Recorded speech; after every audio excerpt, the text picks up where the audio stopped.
The reduce operator applies a reducer function on each emitted value, joining new values emitted from the source to the current accumulated value. When the source observable completes, the current accumulated value is then emitted. Reduce, along with map and filter, make up the dynamic trio of array functions in JavaScript. From transforming an array into a single value or object, to flattening, to composing functions, there's virtually no limits to the use cases for reduce. In fact, the observable pipe method uses reduce to compose operators by invoking each function with the observable return from the previous call. Let's start with a quick refresher on array.reduce before diving into the reduce operator. I'm going to begin by creating an array of numbers, and I won't get too creative here, let's just assign it to a constant named numbers. Next, let's create a constant called total reducer. This is going to be a reducer that, when applied to an array of numbers, returns the sum. A reducer function accepts the accumulated value, which is either the seed value or the result of the last time the function was invoked, and the current value, which is the current value being operated on within the array. For the total reducer, we're just going to return the result of the accumulator plus the current value. So the total reducer will be invoked for each item within the numbers array, with the accumulator being the result from the previous call. You can think of reduce and the accumulator kind of like a snowball rolling downhill, collecting items or values along the way. To check out how our total reducer works, let's create a constant called total. We'll then call reduce on our numbers array, passing it our total reducer from above. Reduce accepts an optional second parameter, which is the seed value.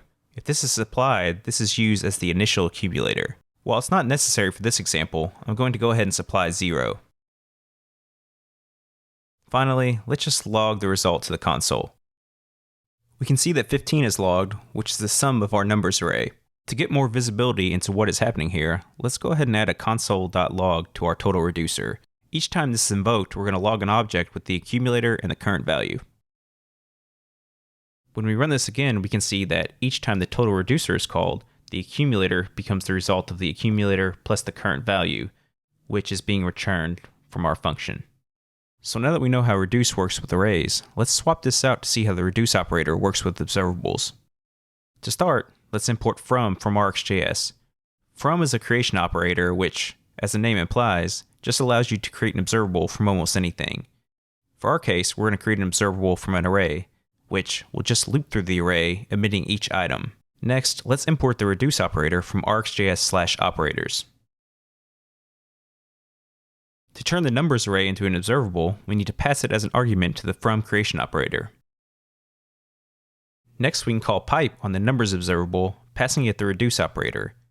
We don't actually have to change anything else because the arguments for reduce are exactly the same as array.reduce. Finally, I'm going to call subscribe to set this whole thing in motion, and for now, we're just going to log the value. We can actually go ahead and remove this console.log from before as it's no longer needed.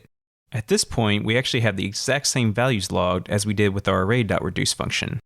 The accumulator and current value are logged each time the total reducer is called, which is on each emission.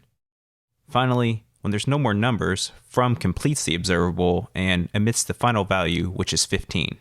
So this seems pretty good, but what happens if we have a long-running observable and we need to see the accumulated value as it changes over time? To demonstrate this, we'll start by importing the interval creation operator, which just emits a sequential value every so many milliseconds that we provide.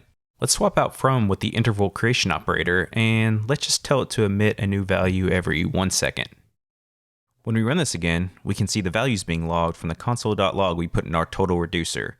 Each emission from the interval observable is calling the total reducer.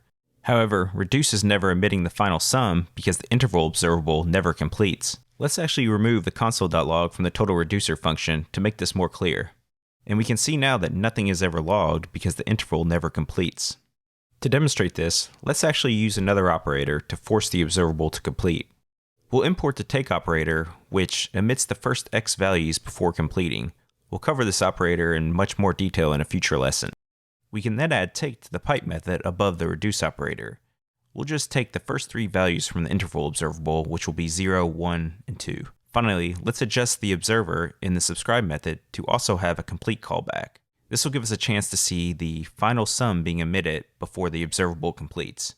So for next, we'll still just log the value, but for complete, we're going to log complete. When we refresh, we can see that nothing is logged for the first 3 seconds. After that, our observable completes because of our take operator and the sum is logged as well as our complete callback. So while you'll often need to build up or maintain state over time using reducer functions, more often than not you'll find yourself managing longer running observables where you'll need the accumulated value emitted whenever a new value is emitted from the source, rather than waiting for the observable to complete.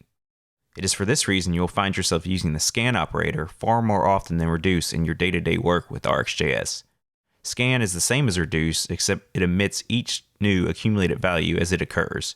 We will take a closer look at scan in the next lesson. To recap, reduce applies a reducer function on each value emitted from the source. On completion, reduce emits the final accumulated value. If you prefer the accumulated value emitted each time the source emits, use scan instead.